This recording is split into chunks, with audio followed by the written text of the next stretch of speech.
Hi എല്ലാവർക്കും നമസ്കാരം. നമ്മുടെ പുതിയൊരു വ്ളോഗിലേക്ക് എല്ലാവർക്കും സ്വാഗതം. എല്ലാവരും സുഖമായിട്ടിരിക്കുമല്ലേ? ഞങ്ങളുടെ സുഖമായിട്ടിരിക്കുന്നു. ഇപ്പോൾ ഞാൻ വീഡിയോ ഇടണ്ടെന്നാണ് കേട്ടോ വിചാരിച്ചത്. പക്ഷേ ഞാൻ ഓർത്ത് എന്തായാലും സമയം കിട്ടിയ സമയത്ത് ഞാൻ ഓൾറെഡി എഡിറ്റ് ചെയ്ത് വെച്ചിട്ടുണ്ടായിരുന്ന വീഡിയോ വോയിസ് കൊടുത്തതാണ്. അപ്പോൾ നിങ്ങൾ എല്ലാവരും വിഷു തിരക്കിലായിരിക്കും എന്നറിയാം. അപ്പോൾ വിഷു ആഘോഷമൊക്കെ കഴിഞ്ഞിട്ട് സദ്യയൊക്കെ കഴിക്കാനായിട്ട് പോകുന്ന തിരക്കിലായിരിക്കും അല്ലേ? അപ്പോൾ നമ്മുടെ കുറച്ച് കൂട്ടുകാർ വീഡിയോസ് കാണാനായിട്ട് വെയിറ്റ് ചെയ്യുന്നവരുണ്ട്. അപ്പോൾ അവർക്ക് വേണ്ടിയിട്ടാണ് കേട്ടോ ഞാനിന്ന് പ്രത്യേകിച്ച് വീഡിയോ ഇട്ടത്. സാറ്റർഡേ ഉച്ച ആയപ്പോഴത്തേക്കും ഞങ്ങളൊന്ന് പുറത്ത് പോകുന്നുണ്ട് കേട്ടോ. അപ്പോൾ ഇപ്പോൾ ഈ ഒരു സമയത്താണ് ഇവിടെ പിങ്ക് ബ്ലോസം പൂവിട്ട് നിൽക്കുന്നത്. സാധാരണ ഇത് ബാംഗ്ലൂരിലാണ് കൂടുതലായിട്ടും കാണപ്പെടുന്നത് കേട്ടോ. ഞാനിതിൻ്റെ ഒരു ഷോർട്സ് വീഡിയോ ഇട്ടിട്ടുണ്ടായിരുന്നു. അപ്പോൾ കുറച്ച് പേരൊക്കെ കമൻറ്റ് ചെയ്തിട്ടുണ്ടായിരുന്നു. അപ്പോൾ ഇത് പൂത്ത് നിൽക്കുന്ന കാണാനായിട്ട് നല്ല രസമാണ്. ഇപ്പം നമുക്കിവിടെ ചെന്നൈയിൽ വഴിയോരത്തൊക്കെ ഒരുപാട് ഇതിൻ്റെ മരങ്ങൾ നിൽപ്പുണ്ട്. അപ്പോൾ ഈ ഒരു സമയത്ത് ഇത് പൂക്കുന്ന ഒരു സീസണാണ്.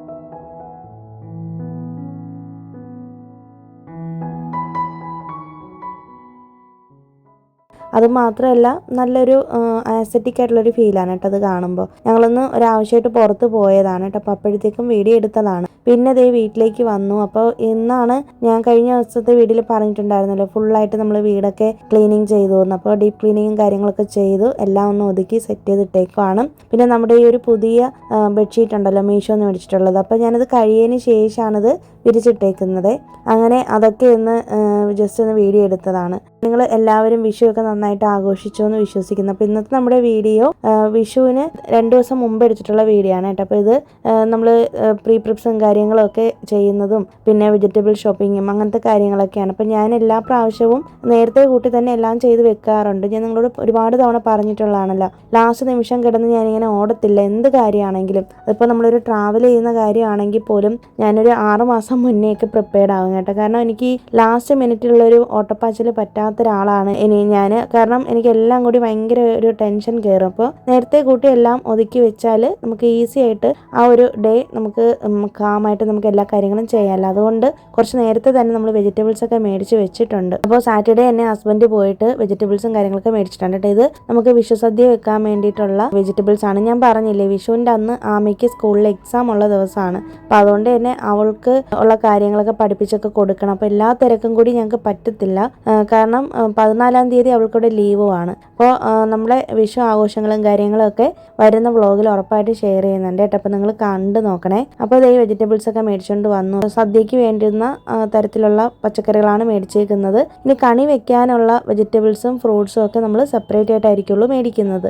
ഞാൻ എപ്പോഴും വെജിറ്റബിൾസ് മേടിച്ചുകൊണ്ട് വന്നു കഴിഞ്ഞാൽ ഉടനെ തന്നെ അത് ഫ്രിഡ്ജിലേക്ക് മാറ്റാറുണ്ട്. അങ്ങനെ ഒരുപാട് നേരത്തേക്ക് പുറത്ത് അങ്ങനെ വെച്ചേക്കത്തില്ല കേട്ടോ. അപ്പോൾ കണിവെള്ളരി ഞാൻ ഹസ്ബൻഡിനോട് പ്രത്യേകം പറഞ്ഞ് മേടിപ്പിച്ചാണ്. കാരണം ഈ വിഷുവിൻ്റെ തലേന്നൊക്കെ പോയിട്ട് ഷോപ്പിങ്ങിന് പോയി കഴിഞ്ഞാൽ മിക്കവാറും കിട്ടത്തില്ല. അതും മാത്രമല്ല ഞങ്ങൾക്ക് അന്ന് പോകാൻ പറ്റുമെന്നും അറിയത്തില്ല. അപ്പോൾ അതുകൊണ്ട് തന്നെ ഹസ്ബൻഡിനോട് പറഞ്ഞു നേരത്തെ തന്നെ നമുക്ക് മേടിച്ച് വെച്ചേക്കാം.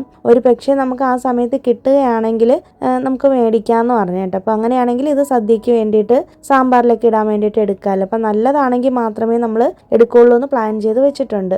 അങ്ങനെ നമ്മുടെ വെജിറ്റബിൾസും കാര്യങ്ങളൊക്കെ എടുത്ത് വെക്കുന്നുണ്ട്. അപ്പോൾ നിങ്ങൾക്ക് എല്ലാവർക്കും ഒരുപാട് ഓർമ്മകൾ കാണും അല്ലേ വിഷുവിൻ്റെ കാര്യം വരുമ്പോഴത്തേക്കും. അപ്പോൾ എൻ്റെ വിഷു ഓർമ്മകളെന്ന് പറയുന്നത് അധികം അങ്ങനെ ഒരു സെലിബ്രേഷൻ നടത്താറില്ല കേട്ടോ. അപ്പോൾ ഓണം ആണെങ്കിലും വിഷു ആണെങ്കിലും ഒരു നോർമൽ ഡേ പോലെ തന്നെ പോകും. അപ്പോൾ എനിക്ക് ഇതിനോടൊക്കെ ഭയങ്കര ഇഷ്ടമാണ്. സദ്യ ഒരുക്കാനാണെങ്കിലും വിഷുക്കണി വെക്കാനാണെങ്കിലും ഇപ്പോൾ ഓണത്തിന് പൂക്കളം ഇടാനാണെങ്കിലും ഒക്കെ. അപ്പം എൻ്റെ ഒരു നിർബന്ധത്തിൻ്റെ പേരിൽ മാത്രമാണ് അമ്മയും അച്ഛനും ഒക്കെ ഇതൊക്കെ ചെയ്യാനായിട്ട് സഹകരിക്കുന്നത്. അതും ഞാൻ കുറേ കരഞ്ഞ് ബഹളം വെച്ച് വഴക്കൊക്കെ ഉണ്ടാക്കിയിട്ട്. പിന്നെ വിഷു ഓർമ്മകളെ കുറിച്ച് പറയുകയാണെങ്കിൽ നമുക്ക് മിക്കവാറും ഇപ്പോഴത്തെ പോലെ തന്നെയാണ്.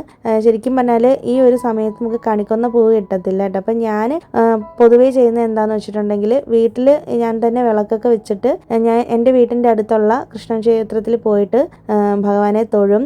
രാവിലെ തന്നെ പോയി കൈനീട്ടം മേടിക്കാറുണ്ട് കേട്ടോ. ഞാനത് മുടങ്ങാതെ എൻ്റെ കല്യാണത്തിന് തൊട്ട് മുന്നേ ഉള്ള വർഷം വരെയും ഞാനത് കൃത്യമായിട്ട് ചെയ്തുകൊണ്ടിരുന്ന ഒരാളാണ്. അപ്പോൾ എനിക്കത് ഒരുപാട് മിസ് ചെയ്യും കേട്ടോ ഈ ചെന്നൈയിൽ വന്നതിന് ശേഷം. പക്ഷേ എന്നാൽ എൻ്റെ വീട്ടിലെ ആഘോഷത്തെക്കാളും ഏറ്റവും കൂടുതൽ ഞാൻ ആഘോഷങ്ങളെല്ലാം സെലിബ്രേറ്റ് ചെയ്തിട്ടുള്ളത് എൻ്റെ ഇവിടെ ചെന്നൈയിലെ വീട്ടിൽ വന്നതിന് ശേഷമാണ്. അപ്പോൾ അതെൻ്റെ ഒരു ഭാഗ്യമാണെന്ന് ഞാൻ എപ്പോഴും ചിന്തിക്കാറുണ്ട്. കാരണം ഞാൻ ഒരുപാട് ചെറിയ പ്രായത്തിലെ ആഗ്രഹിച്ച കുറേ കാര്യങ്ങൾ ആഫ്റ്റർ മാരേജ് ആണ് എനിക്ക് സാധിച്ചിട്ടുള്ളത് കേട്ടോ. അപ്പം അത് ഓരോരുത്തരുടെ ഭാഗ്യം പോലെ ഇരിക്കുമല്ലോ. ഇപ്പോൾ ഇവിടെ എൻ്റെ ഹസ്ബൻഡിൻ്റെ വീട്ടിലാണെങ്കിലും എല്ലാവർക്കും സെലിബ്രേറ്റ് ചെയ്യാനൊക്കെ ഭയങ്കര ഇഷ്ടമാണ്. ഇവിടുത്തെ അമ്മ ഉള്ളപ്പോഴും അങ്ങനെ തന്നെയാണെന്ന് പറയും. അപ്പം ഒരു ആഘോഷങ്ങളും ഞാൻ മുടക്കാറില്ല, പ്രത്യേകിച്ച് ഓണം, വിഷു, പിന്നെ നമ്മുടെ ഇവിടുത്തെ തമിഴ്നാട്ടിലെ പൊങ്കൽ, ഇങ്ങനത്തെ കാര്യങ്ങളൊക്കെ. ഞാൻ ഇങ്ങനെയാണ് കേട്ടോ ചിന്തിക്കുന്നത്, നമുക്ക് ഒരു ജീവിതമാണല്ലേ ഉള്ളത്. ഈ ഒരു ചെറിയൊരു ജീവിതത്തിൽ നമ്മൾ എന്തിനാണല്ലേ ഇങ്ങനെയുള്ള ആഘോഷങ്ങൾ മുടക്കുന്നത്? അതും വർഷത്തിലൊരിക്കലും നമുക്ക് കാത്തിരുന്ന് കിട്ടുന്ന ഒരു ആഘോഷമായിരിക്കും. അപ്പോൾ അത് നമ്മൾ പ്രത്യേകിച്ച് ഭഗവാന്റെ കാര്യങ്ങളൊക്കെ വരുമ്പോൾ അങ്ങനെ മുടക്കരുത് എന്നാണ് ഞാൻ വിശ്വസിക്കുന്നത്. കാരണം നമുക്ക് ഓരോ ആഘോഷങ്ങളും ഓരോ മെമ്മറീസ് ആണ്. മാത്രമല്ല ഇപ്പം നമ്മളെയൊക്കെ സംബന്ധിച്ച് നമ്മളൊക്കെ അമ്മമാരായി കഴിഞ്ഞപ്പോൾ നമ്മുടെ മക്കൾക്കും ഇതൊക്കെ കണ്ട് വളരാനുള്ളൊരു ഭാഗ്യം കൂടി നമ്മളാണ് ഉണ്ടാക്കി കൊടുക്കേണ്ടത്. ഞാൻ എപ്പോഴും ചിന്തിക്കും.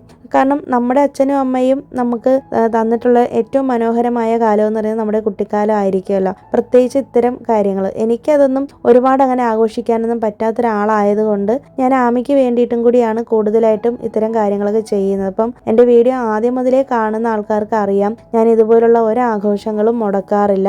അത് മനഃപൂർവ്വമായിട്ട് ഞാൻ ചെയ്യുന്നത് തന്നെയാണ്. കാരണം ഇങ്ങനെ ഒരു ദിവസത്തിന് വേണ്ടിയിട്ട് നമ്മളിനി ഒരു വർഷം വരെ കാത്തിരിക്കണമല്ലോ. പിന്നെ ഓഫ് കോഴ്സ് നമുക്കിപ്പോൾ വീഡിയോ എടുക്കുന്നത് കൊണ്ടും വ്ളോഗൊക്കെ ഉള്ളത് കൊണ്ടും നമ്മുടെ ഓർമ്മയിൽ നിൽക്കാത്ത ഒത്തിരി കാര്യങ്ങൾ നമുക്ക് പിന്നീടുള്ള വർഷങ്ങളിലും നമുക്ക് എടുത്ത് കാണാൻ പറ്റും അല്ലേ. അപ്പോൾ അതെനിക്ക് ഭയങ്കര ഒരു സന്തോഷം തരുന്നൊരു കാര്യമാണ്.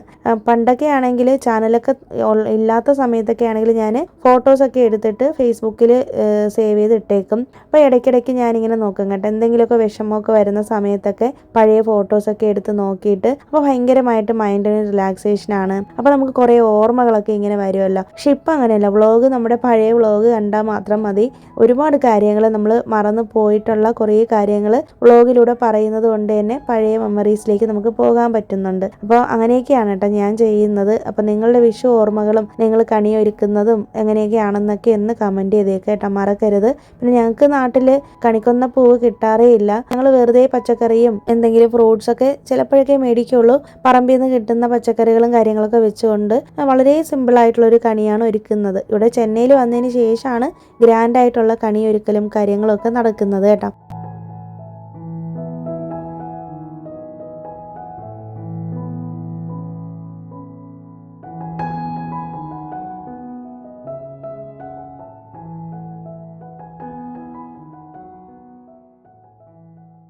ഞാൻ എന്തായാലും ഇന്ന് മാങ്ങ അച്ചാറിടാമെന്ന് കരുതി കുറച്ച് നേരത്തെ തന്നെ ഇട്ട് വെക്കാമെന്ന് കരുതി. ഇവിടെ പൊതുവേ അങ്ങനെ അച്ചാർ അധികം ചിലവാവില്ല, ആകെപ്പാടെ കഴിക്കുന്നത് ഞാൻ മാത്രമാണ് കേട്ടോ. ഇപ്പോൾ ഞാനും അങ്ങനെ അധികം അച്ചാർ കഴിക്കുന്നില്ല, കാരണം നമുക്ക് BP ഒക്കെ പെട്ടെന്ന് കൂടുമല്ലോ, അതുകൊണ്ടാണ്. മാത്രമല്ല ഹസ്ബൻഡിനും ഒന്നും ഒട്ടും താല്പര്യമില്ല, ആമി പിന്നെ കഴിക്കത്തേ ഇല്ല. അപ്പം ഞാൻ എന്തായാലും ഇന്നൊരു ഇൻസ്റ്റൻ്റ് ആയിട്ടൊരു അച്ചാറിടാമെന്ന് കരുതി. അപ്പം മാങ്ങയുടെ ഒരു 1.5 പീസാണ് കട്ട് ചെയ്തെടുത്തത്. കുറച്ച് വലിയ പീസായിട്ട് കട്ട് ചെയ്തെടുത്തിട്ട് പാകത്തിന് ഉപ്പും പിന്നെ കായപ്പൊടിയും കൂടി ഇട്ടിട്ട് ഒന്ന് മിക്സ് ചെയ്ത് എടുത്തിട്ടുണ്ട്. അപ്പോൾ ഞാൻ 2 പച്ചമുളക് എടുത്തിട്ടുള്ളെങ്കിലും അത് തന്നെ അത്യാവശ്യം നല്ല എരിവുണ്ട്. അപ്പോൾ ഞാൻ എന്തായാലും ഇൻസ്റ്റൻ്റ് ആയിട്ടുള്ളൊരു അച്ചാറാണ് ഇടുന്നത് കേട്ടോ. അപ്പോൾ ഇത് നിങ്ങൾക്ക് ലാസ്റ്റ് മിനിറ്റിൽ ഇതുപോലെ സദ്യയൊക്കെ ഉണ്ടാക്കണം, അല്ലെങ്കിൽ പെട്ടെന്ന് നിങ്ങൾക്ക് കറിയൊന്നും ഇല്ല, പെട്ടെന്നൊരു അച്ചാർ ഇടണമെങ്കിൽ ഈ ഒരു രീതിയിൽ ട്രൈ ചെയ്യാം കേട്ടോ. അപ്പോൾ അതേ പാൻ അടുപ്പത്ത് വെച്ച് ചൂടാക്കിയിട്ട് കുറച്ച് അധികം തന്നെ നല്ലെണ്ണയാണ് ഒഴിച്ചു കൊടുത്തത്. പിന്നെ കടുകും ഉലുവയും കറിവേപ്പിലയും ഇട്ട് പൊട്ടിച്ചതിന് ശേഷം കുറച്ച് കായപ്പൊടിയും പിന്നെ നല്ല എരിവുള്ള മുളക് പൊടിയും പാകത്തിന് ഉപ്പ്, അരപ്പിന് ആവശ്യത്തിനുള്ള ഉപ്പും കൂടി ഇട്ടിട്ട് ഒന്ന് മിക്സ് ചെയ്ത് എടുക്കുന്നുണ്ട് കേട്ടോ. അപ്പോൾ ഞാൻ ഫ്ലെയിം ഓഫ് ചെയ്ത് വെച്ചിട്ടാണ് അരപ്പൊക്കെ ചേർത്ത് കൊടുത്തത്. ഇല്ലാന്നുണ്ടെങ്കിൽ പെട്ടെന്ന് കരിഞ്ഞു പോകും കേട്ടോ. ഇത് പെട്ടെന്ന് ചൂടാവുന്ന പാത്രമാണ്, ഇത് ഇൻഡസ് വാലിയുടെ പാത്രമാണ്, പാനാണ്, സ്റ്റീൽ പാനാണ്. അപ്പോൾ പെട്ടെന്ന് ചൂടായി കഴിയുന്നതുകൊണ്ട് പെട്ടെന്ന് ചൂടാവുന്നതുകൊണ്ട് തന്നെ അത് കരിഞ്ഞു പോകാനുള്ള സാധ്യതയുണ്ട്. അപ്പോൾ അത് ഒന്ന് മാറ്റി വെച്ചിട്ടുണ്ട്. ആ പാത്രത്തിലെ ചൂടത്ത് തന്നെ ഞാൻ ആ ഒരു മുളക് പൊടി ഇട്ട് മിക്സ് ചെയ്ത് വെച്ചിട്ടുണ്ട്. പിന്നെ ഇതിനിടയിൽ തന്നെ നമ്മുടെ മുളക് പൊടി തീർന്നു പോയിട്ടുണ്ട്.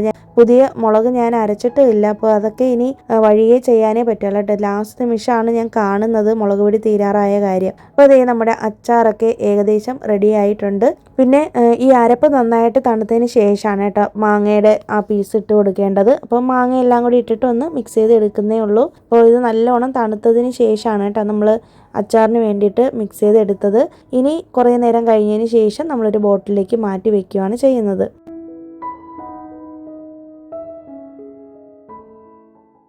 പിന്നെ രാത്രി ആയപ്പോഴത്തേക്കും ഉണ്ട് ദേ ഒരു പാഴ്സൽ വന്നിട്ടുണ്ട്. ഇത് കുറേ നാളായിട്ട് എൻ്റെ വിഷ് ലിസ്റ്റിൽ ഇട്ടേക്കുന്ന സാധനമാണ്. ഇത് ഞാൻ ഫ്ലിപ്കാർട്ടിൽ എത്ര തവണ ഓർഡർ ചെയ്തെന്ന് അറിയാമോ? ഞാനിത് ഫ്ലിപ്കാർട്ടിൽ കുറേ തവണ ഓർഡർ ചെയ്തതാണ്. പക്ഷേ അത് അവർ കൊണ്ടുവരുന്നേ ഇല്ല. അത് റിട്ടേൺ അടിച്ച് അങ്ങനെ 4-5 തവണ ആയപ്പോഴത്തേക്കും ഞാൻ പിന്നെ ലാസ്റ്റ് മീഷോയിൽ നിന്ന് തന്നെ എടുക്കുകയാണ് ചെയ്തത് കേട്ടോ. മീഷോയിലാണെങ്കിൽ പെട്ടെന്ന് നമുക്ക് സാധനങ്ങൾ വീട്ടിൽ കൊണ്ടുവരുന്നുണ്ട്. ഇത് 800 ആ ഒരു റേഞ്ചിനാണ് വന്നേക്കുന്നത്. അപ്പോൾ ഇതിൻ്റെ ലിങ്ക് ഞാൻ വേണമെങ്കിൽ ഡിസ്ക്രിപ്ഷനിൽ കൊടുത്തേക്കാം. അപ്പോൾ എൻ്റെ ഓൾറെഡി ഇരിക്കുന്ന ഒരു ചെറിയ സ്റ്റാൻഡ് കണ്ടില്ല, അത് ആ ഓർഗനൈസർ ഞാൻ ശരവണ സ്റ്റോറിൽ നിന്ന് മേടിച്ചാണ്. അത് 2000 എത്ര രൂപയാണ്. അപ്പോൾ എന്നോട് ഒരിക്കൽ നിവേദയാണെന്ന് തോന്നുന്നു ആരോ എന്നോട് പറഞ്ഞിരുന്നു കേട്ടോ, ഇത് കുറച്ച് റേറ്റ് കൂടുതലായിട്ടാണ് എനിക്ക് കിട്ടിയെന്ന് പറഞ്ഞപ്പോൾ ക്വാളിറ്റിയിൽ നല്ല വ്യത്യാസം കാണുമെന്നാണ് കേട്ടോ. വളരെ ശരിയാണ്. എൻ്റെ ഇരിക്കുന്ന ചെറിയതിൻ്റെ ക്വാളിറ്റി എന്ന് വെച്ചിട്ടുണ്ടെങ്കിൽ ഫസ്റ്റ് ക്ലാസ് ക്വാളിറ്റിയാണ് കേട്ടോ. ആ പ്ലാസ്റ്റിക് ഒക്കെ നല്ല തിക്നെസ്സും അകലമൊക്കെ നല്ല സ്പേഷ്യസ് ആയിട്ടുള്ള റാക്കുകളാണ്. പക്ഷെ നമ്മൾ ഓൺലൈനിൽ നിന്ന് എടുത്തിട്ടുള്ളത് 5 തട്ടം ഉണ്ടെങ്കിലും പക്ഷേ മറ്റേതിൻ്റെ അത്ര പ്ലാസ്റ്റിക്കിന് ക്വാളിറ്റി ഇല്ല. ആ ഒരു വ്യത്യാസമുണ്ട്. അപ്പം റേറ്റ് കൂടുതലാണെങ്കിൽ പോലും നമുക്കത് നഷ്ടമില്ല എന്നാണ് ഞാൻ ഉദ്ദേശിച്ചത് കേട്ടോ, കടയിൽ നിന്ന് മേടിച്ചത്. അപ്പം ഞാൻ എന്തായാലും അതിൻ്റെ ടാഗ് ചെയ്ത് കൊടുക്കാൻ പറ്റുമെങ്കിൽ പ്രോഡക്റ്റും കൂടി ടാഗ് ചെയ്യാം.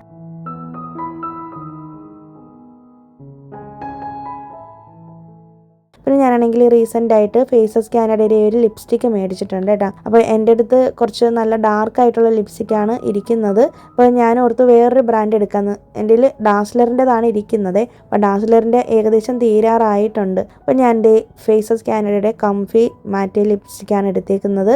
ലോക്കി ചാം 30 എന്ന് പറഞ്ഞിട്ടുള്ളൊരു ലിപ്സ്റ്റിക്കാണ് കേട്ടോ. ഈ ഒരു ഷെയ്ഡാണ് എടുത്തേക്കുന്നത്. അപ്പം ഇത് നല്ല ഡാർക്കാണ്. അപ്പം എനിക്ക് ഡാർക്ക് ലിപ്സ്റ്റിക്ക് ഇടാനായിട്ട് ഇഷ്ടമായതുകൊണ്ടാണ് ഞാൻ ഈ ഒരു കളർ എടുത്തത് കേട്ടോ. അപ്പോൾ അത് ഇങ്ങനെയാണ് ഇരിക്കുന്നത്. വേണമെങ്കിൽ നമുക്ക് ലിപ് ലൈനറും കൂടി വെച്ചിട്ട് ഇട്ട് കൊടുക്കാം. അപ്പോൾ സിസ് ബ്യൂട്ടിയുടെ ലിപ് ലൈനറാണ് ഞാൻ എടുത്തേക്കുന്നത്. ഇത് ഞാൻ ഫ്ലിപ്കാർട്ടിൽ നിന്നാണ് കേട്ടോ. ഇത് 2 പ്രോഡക്റ്റ് മേടിച്ചേക്കുന്നത്. ഞാൻ വേണമെങ്കിൽ നിങ്ങൾക്ക് പ്രോഡക്റ്റ് ടാഗ് ചെയ്ത് കൊടുക്കാം. എന്നോട് നിവേദയാണ് ഒരിക്കൽ കമൻറ്റ് ചെയ്തിരുന്നത് സിസ് ബ്യൂട്ടിയുടെയൊക്കെ നല്ല റേറ്റ് കുറച്ച് കിട്ടുമെന്നുള്ളത്, നല്ലൊരു ലിപ് ലൈനർ മേടിക്കാനായിട്ട്. അപ്പോൾ അങ്ങനെ മേടിച്ചാണ് കേട്ടോ. പിന്നെ രാത്രി ആയപ്പോഴത്തേക്കും വാഴ 1 സിനിമ കണ്ടിട്ടുണ്ട്. അപ്പം ഞങ്ങൾ ഇതുവരെയും കണ്ടിട്ടില്ലായിരുന്നു ഈ സിനിമ. പക്ഷേ ഇപ്പോൾ വാഴ 2 ഇറങ്ങിയപ്പോൾ നല്ല റിവ്യൂ ആണെന്ന് കണ്ടതുകൊണ്ട് ഇപ്പോൾ ഞങ്ങളങ്ങനെ ഫസ്റ്റ് പാർട്ട് കണ്ടു. അപ്പോൾ ഞങ്ങൾക്ക് ഭയങ്കര ഇഷ്ടപ്പെട്ടു കേട്ടോ. ഫസ്റ്റ് പാർട്ട് അത്യാവശ്യം നല്ലത് തന്നെയാണ്. സെക്കൻഡ് പാർട്ട് കുറച്ചും കൂടി നല്ലതാണെന്നാണ് എല്ലാവരും പറയുന്നത്. പക്ഷേ എനിക്ക് നേരെ തിരിച്ചാണ് തോന്നിയത്. എനിക്കും ഹസ്ബൻഡിനും വാഴ 1 ആണ് കുറച്ചും കൂടി കണക്റ്റ് ആയത്. എനിക്ക് തോന്നുന്നു നമ്മളിപ്പോൾ കുറച്ചും കൂടി ഫാമിലി ആയിട്ട് നിൽക്കുന്നതുകൊണ്ടായിരിക്കണം ഫസ്റ്റ് പാർട്ട് നമുക്ക് കുറച്ചും കൂടി റിലേറ്റ് ചെയ്യാൻ പറ്റിയത് കേട്ടോ. സെക്കൻഡ് പാർട്ടും നല്ലതാണ്. കുറേ നല്ല ചിരിക്കാനുള്ള മൊമെൻറ്റ്സും സെക്കൻഡ് ഹാഫ് ലാസ്റ്റ് ആ ഒരു പോർഷനൊക്കെ എനിക്ക് ഭയങ്കരമായിട്ട് കരച്ചിൽ വന്നായിരുന്നു കേട്ടോ. അപ്പം പക്ഷെ ഞാൻ കരഞ്ഞില്ല, കരച്ചിലൊക്കെ ഇങ്ങനെ അടക്കി പിടിച്ചിരിക്കുകയാണ് ചെയ്തത്. ഉറപ്പായിട്ടും മസ്റ്റ് വാച്ച് മൂവിയാണ്. എസ്പെഷ്യലി കുട്ടികളെ കൊണ്ടുപോയി കാണിക്കുക. ഫസ്റ്റ് പാർട്ടാണെങ്കിലും സെക്കൻഡ് പാർട്ടാണെങ്കിലും കണ്ടിരിക്കേണ്ട സിനിമയാണെന്ന് തന്നെയാണ് എൻ്റെ ഒരു അഭിപ്രായം.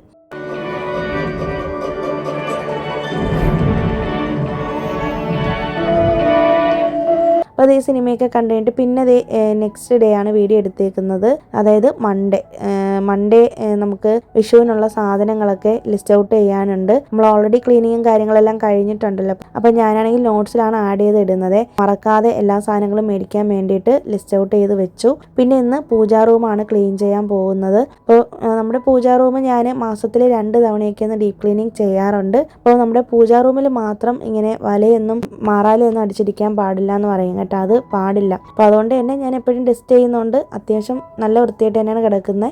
എന്നാലും വിഷുവൊക്കെ ആയതുകൊണ്ട് ഒന്നും കൂടി ഡീപ്പ് ക്ലീനിങ് ചെയ്യാമെന്ന് കരുതി. അപ്പോൾ അതേ ഒന്ന് ഡസ്റ്റർ വെച്ചിട്ടൊന്ന് ഡസ്റ്റ് ചെയ്ത് എടുത്തിട്ടുണ്ട്. ഓൾറെഡി ഞാൻ ഈ ഡസ്റ്റർ കഴുകി ഉണക്കിയിട്ട് വെച്ചേക്കുന്നതാണ് കേട്ടോ. കഴിഞ്ഞ ദിവസത്തെ വീഡിയോ നിങ്ങൾ കണ്ടു കാണുമല്ലോ. പിന്നെ ഇടയിൽ കാണിച്ചിട്ടുള്ള ഒരു തിരുവുടയാട എനിക്കൊരാൾ ഗിഫ്റ്റ് തന്നതാണ്. അപ്പോൾ ആരാണ് തന്നത്, എന്തിനാണ് തന്നതെന്നൊക്കെ ഞാൻ ഉറപ്പായിട്ടും വരുന്ന വീഡിയോസിലൊക്കെ ഷെയർ ചെയ്യുന്നുണ്ട്.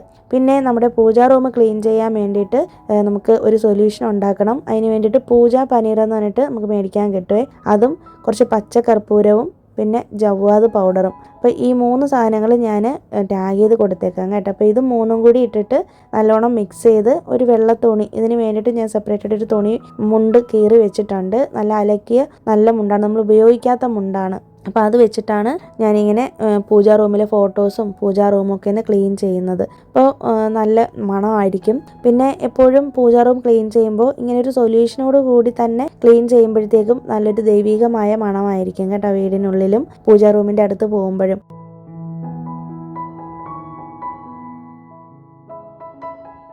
പിന്നെ അതേ എൻ്റെ കൃഷ്ണനെ എടുത്ത് നല്ലോണം ഒന്ന് തുടച്ചെടുക്കുന്നുണ്ട്. അപ്പോൾ ഇത് ഞാൻ ഒരിക്കൽ ഇവിടെ നമ്മുടെ ചെന്നൈയിൽ നിന്ന് തന്നെ ഒരു ശ്രീകൃഷ്ണ ജയന്തിക്ക് മേടിച്ചാണ് കേട്ടോ. എനിക്ക് ഭയങ്കര ആഗ്രഹമായിരുന്നു ഒരു കൃഷ്ണനെ മേടിക്കണം എന്നുള്ളത്. കുറേ ആഗ്രഹിച്ചിട്ട് വർഷങ്ങളുടെ ആഗ്രഹത്തിന് ശേഷം എനിക്ക് കിട്ടിയൊരു കണ്ണനാണിത്. എനിക്കിത് ഭയങ്കരമായിട്ട് അറ്റാച്ച്ഡ് ആയിട്ടുള്ളൊരു കണ്ണനാണ്. പ്രത്യേകിച്ച് എൻ്റെ നക്ഷത്രം എന്ന് പറയുന്നത് രോഹിണി നക്ഷത്രം കൂടിയാണ്. അപ്പോൾ അതുകൊണ്ട് തന്നെ എനിക്ക് കണ്ണനോടൊരു പ്രത്യേക പ്രേമമാണ് കേട്ടോ. അപ്പോൾ ഞാനൊരു കൃഷ്ണഭക്തയാണെന്ന് ഒരുപാട് വീഡിയോയിൽ പറഞ്ഞിട്ടുണ്ട്. അപ്പോൾ കഴിഞ്ഞ ദിവസം എന്നോട് അപർണയാണ് കമൻ്റ് ഇട്ടിരുന്നത്, പുള്ളിക്കാരിയും ഒരു കൃഷ്ണഭക്തയാണെന്ന് പറഞ്ഞു. അപ്പോൾ എനിക്കത് കേട്ടപ്പോൾ ഒത്തിരി സന്തോഷം തോന്നി. കൃഷ്ണനെ നമ്മൾ ആരാധിച്ച് തുടങ്ങിയാൽ നമുക്ക് അതൊരു പ്രത്യേക തരം ഒരു ഫീലിംഗ് ആണല്ലേ. എത്ര പേര് നമ്മുടെ ചാനലിൽ കൃഷ്ണഭക്തന്മാരുണ്ടെന്നറിയില്ല, പക്ഷെ എന്നാലും നമ്മുടെ ഏത് സങ്കടത്തിലും നമ്മുടെ കൂടെ നിൽക്കുന്ന ഒരു ഭഗവാനായിട്ടാണ് എനിക്ക് തോന്നിയിട്ടുള്ളത്. എല്ലാ ഭഗവാന്മാരും അങ്ങനെ തന്നെയാണ്, പക്ഷെ എന്നാലും കൃഷ്ണനോട് നമുക്കൊരു പ്രത്യേക സ്നേഹമായിരിക്കുമല്ലോ. അപ്പോൾ ഞാൻ പറഞ്ഞ് കാട് കയറിയല്ലേ, ക്ഷമിക്കുക. അപ്പോൾ അങ്ങനെ നമ്മുടെ കൃഷ്ണനെയൊക്കെ ഒന്ന് ഒരുക്കി നല്ല ഭംഗിയായിട്ട് വെച്ചിട്ടുണ്ട്. പിന്നെ നമുക്കാണെങ്കിൽ ഈ പൂജാ റൂമിലിരിക്കുന്ന എല്ലാ വിഗ്രഹങ്ങളും എല്ലാ ഫോട്ടോസും എല്ലാം ക്ലീൻ ചെയ്തെടുക്കണമായിരുന്നു കേട്ടോ. അപ്പോൾ അതെല്ലാം ഒന്ന് ക്ലീൻ ചെയ്തു. പിന്നെ പൂജാ റൂമിൽ ഒട്ടിച്ചേക്കുന്നത് എല്ലാം വാൾ സ്റ്റിക്കറുകളാണ്. അപ്പോൾ അതൊക്കെ ഞാൻ ടാഗ് ചെയ്ത് കൊടുത്തേക്കാം കേട്ടോ. ഇതൊക്കെ ഞാൻ കുറേ നാൾ മുന്നേ ഒട്ടിച്ചതാണ്. അപ്പോൾ അതൊക്കെ ഒന്ന് ക്ലീൻ ചെയ്തെടുത്തിട്ടുണ്ട്. പിന്നെ താഴത്തെ പോർഷനും കൂടി ഒന്ന് ക്ലീൻ ചെയ്തെടുക്കണം. താഴത്തെ തട്ടുകളിലൊക്കെ ഞാൻ നമ്മുടെ തട്ടവും വിളക്കും പിന്നെ ഈ പൂജാ സാധനങ്ങളൊക്കെ ഉണ്ടല്ലോ, അതായത് വിളക്കെണ്ണ, വിളക്ക് തിരി, സാമ്പ്രാണിത്തിരി, നെയ്യ്, അങ്ങനത്തെ സാധനങ്ങളൊക്കെയാണ് വെച്ചേക്കുന്നത്. നമ്മുടേത് വളരെ ചെറിയൊരു കുഞ്ഞ് ഷെൽഫാണ്. അപ്പോൾ എനിക്ക് ഭയങ്കര ആഗ്രഹമായിരുന്നു സ്വന്തമായിട്ടൊരു പൂജാ റൂം വേണം വീട് വയ്ക്കുമ്പോൾ. കാരണം എൻ്റെ വീട്ടിൽ നാട്ടിൽ ഒരു പൂജാ റൂം ഇല്ല കേട്ടോ. എൻ്റെ അമ്മ ഇപ്പോഴും പരാതി പറയുന്നത് ആ ഒരു കാര്യത്തിലാണ്. കാരണം ഞങ്ങളൊക്കെ വീട്ടിൽ സിറ്റ് ഔട്ടിൽ കൊണ്ടുവന്ന് വിളക്ക് വെച്ചിട്ട് പിന്നെ എടുത്തുകൊണ്ട് പോയി വിളക്ക് മാറ്റുകയാണ് ചെയ്യുന്നത്.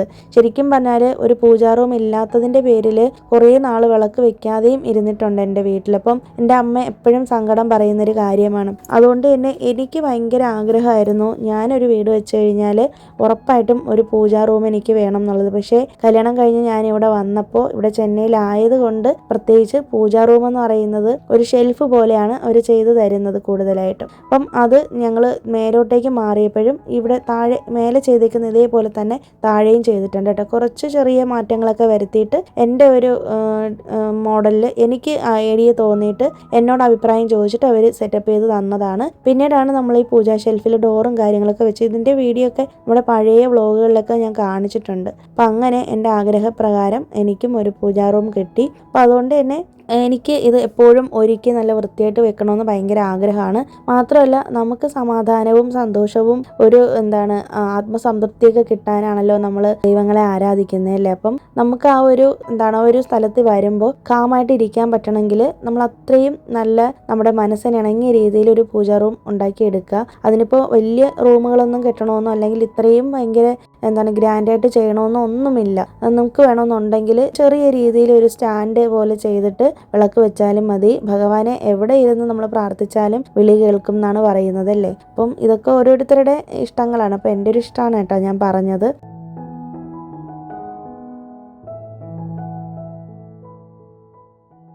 പിന്നെ ഇതിനിടയിൽ ഞാനൊരു തട്ടം കാണിച്ചില്ലേ, വിളക്ക് പോലത്തെ ഒരു സംഭവം, അതായത് പൂക്കളിട്ട് വയ്ക്കുന്നത്. അത് ഞാൻ ഒരിക്കൽ മീഷോന്ന് മേടിച്ചാണ് കേട്ടോ. അപ്പം ഞാനത് കറക്റ്റായിട്ട് കഴുകാത്തതിൻ്റെ പേരിൽ അതിലെ കളറൊക്കെ പോയിരിക്കുന്നതാണ് കേട്ടോ. അതൊന്നും ഇടയ്ക്ക് കാണിച്ചതാണ്. പിന്നെ ദേ വന്നിട്ട് ഞാനും ആമിയും കൂടി എന്നോടൊപ്പം കൂടിയിട്ടുണ്ട്.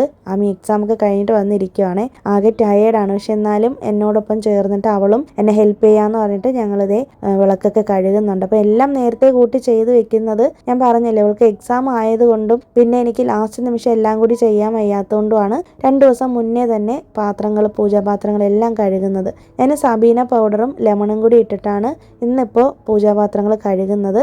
ചിലപ്പോൾ ഞാൻ പീതാംബരി പൗഡർ ലെമണും മിക്സ് ചെയ്തിട്ട് കഴുകും, ചിലപ്പോൾ സബീനയും പുളിയും മിക്സ് ചെയ്ത് കഴുകും, ചിലപ്പോൾ പീതാംബരി പൗഡറും പുളിയും മിക്സ് ചെയ്തിട്ട് കഴുകും. അങ്ങനെ എനിക്ക് തോന്നുന്ന പോലെയൊക്കെ കഴുകാറുണ്ട്. അപ്പോൾ ഇതിൽ ഏത് രീതിയിൽ നിങ്ങൾ കഴുകിയാലും നല്ല നീറ്റായിട്ട് കിട്ടും കേട്ടോ. പിന്നെ ഇതിനുള്ളിൽ തന്നെ ഹസ്ബൻഡ് പുറത്ത് പോയിരുന്നു. അപ്പോൾ നമുക്ക് കുറച്ച് സാധനങ്ങളൊക്കെ മേടിക്കണമായിരുന്നു കേട്ടോ. മട്ട റൈസ് മേടിക്കണമായിരുന്നു, പിന്നെ പപ്പടം, കേരള പപ്പടം, ഇതൊക്കെ നമുക്ക് ഇവിടെ അടുത്തൊരു സൂപ്പർ മാർക്കറ്റിൽ നിന്ന് കിട്ടും. പിന്നെ മാർക്കറ്റിലൊക്കെ കയറിയിട്ടാണ് ഹസ്ബൻഡ് വന്നത്. അങ്ങനെ അവിടെ പോയപ്പോഴത്തേക്കും പെട്ടെന്ന് ഹസ്ബൻഡിന് ബോളി കഴിക്കണമെന്ന് പറഞ്ഞിട്ട് അങ്ങനെ ഒരു പരിപ്പ് ബോളിയും പിന്നെ ഒരു തേങ്ങാ ബോളിയാണ് മേടിച്ചിട്ടുള്ളത് കേട്ടോ. അപ്പോൾ അത് പെട്ടെന്ന് ഇങ്ങനെ ക്രാവിങ്സ് വന്നിട്ട് അങ്ങനെ മേടിച്ചതാണ്. പിന്നെ ദേ നമ്മുടെ പൂജാപാത്രങ്ങളൊക്കെ ഞാൻ കൊണ്ടുവന്ന് ഇങ്ങനെ എല്ലാം കൂടി നിരത്തി നമ്മുടെ TV ഷെൽഫിൻ്റെ അവിടെയാണ് വെച്ചേക്കുന്നത്. ഇതിങ്ങനെ വെറുതെ വെച്ചിരുന്നാൽ മതി, കാറ്റ് കൊണ്ട് നല്ലതായിട്ട് ഉണങ്ങി കിട്ടും. നമ്മൾ തുടയ്ക്കണമെന്നൊന്നുമില്ല. ഇതിനകത്ത് ഞാൻ എല്ലാ പാത്രങ്ങളും ഇപ്പോൾ യൂസ് ചെയ്യത്തില്ല, കാരണം നമുക്ക് കണി വെക്കാൻ വേണ്ടിയിട്ടാണ് 1-2 തട്ടങ്ങളൊക്കെ ഞാൻ എടുത്ത് വെച്ചേക്കുന്നത്.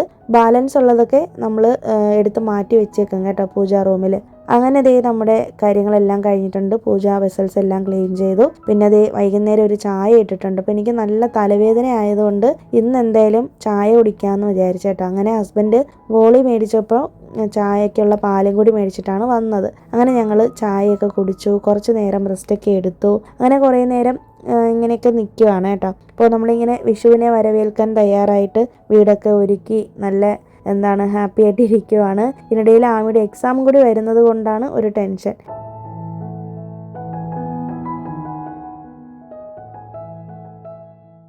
പിന്നെ ഞാനിപ്പോൾ 5 തിരിയുള്ള വിളക്കല്ല എടുത്തേക്കുന്നത്, നമ്മുടെ കാമാക്ഷി വിളക്കിലാണ് ഇന്ന് വിളക്ക് വെച്ചേക്കുന്നത്. കാരണം നാളെ ഇനിയിപ്പോൾ 1-ാം തീയതിയാണ്, ചൊവ്വാഴ്ച. അപ്പോൾ നമുക്ക് തമിഴ് ന്യൂ ഇയറും കൂടിയാണ്, ഇവിടെ മേടം 1 അതിന് വേണ്ടിയിട്ട് നമുക്ക് 5 തിരിയുടെ വിളക്ക് വെക്കണം രാവിലെ തന്നെ. അപ്പോൾ അതുകൊണ്ട് ഇന്നിപ്പോൾ കാമാക്ഷി വിളക്കിൽ വിളക്ക് വെക്കാമെന്ന് കരുതി കേട്ടോ. അപ്പോൾ ഇത്രയേ ഉള്ളൂ കേട്ടോ ഇന്നത്തെ നമ്മുടെ വീഡിയോ. ഈ ഒരു വീഡിയോ നിങ്ങൾക്ക് ഇഷ്ടമായി എന്ന് വിശ്വസിക്കുന്നു. നിങ്ങളെല്ലാവരും വിഷുവൊക്കെ നന്നായിട്ട് ആഘോഷിച്ചു എന്നൊക്കെയാണ് ഞാൻ കരുതുന്നത്. അപ്പോൾ നിങ്ങളുടെ വിഷു ആഘോഷമൊക്കെ എങ്ങനെ ഉണ്ടായിരുന്നു? സദ്യയൊക്കെ ഉണ്ടാക്കിയോ? എല്ലാവരും പുറത്തൊക്കെ പോയോ? എങ്ങനെ ഉണ്ടായിരുന്നു നിങ്ങളുടെ വിഷു? കണിയൊക്കെ ഒരുക്കിയോ എന്നൊക്കെ ഒന്ന് കമൻറ്റ് ചെയ്തേക്ക് കേട്ടോ, മറക്കരുതേ. അപ്പോൾ ഇനി നമ്മുടെ പുതിയ വിഷു വിശേഷങ്ങളുമായിട്ട് നമുക്കിനി ഫ്രൈഡേ വീണ്ടും കാണാം. അതുവരേക്കും എല്ലാവർക്കും ബൈ. Thanks for watching.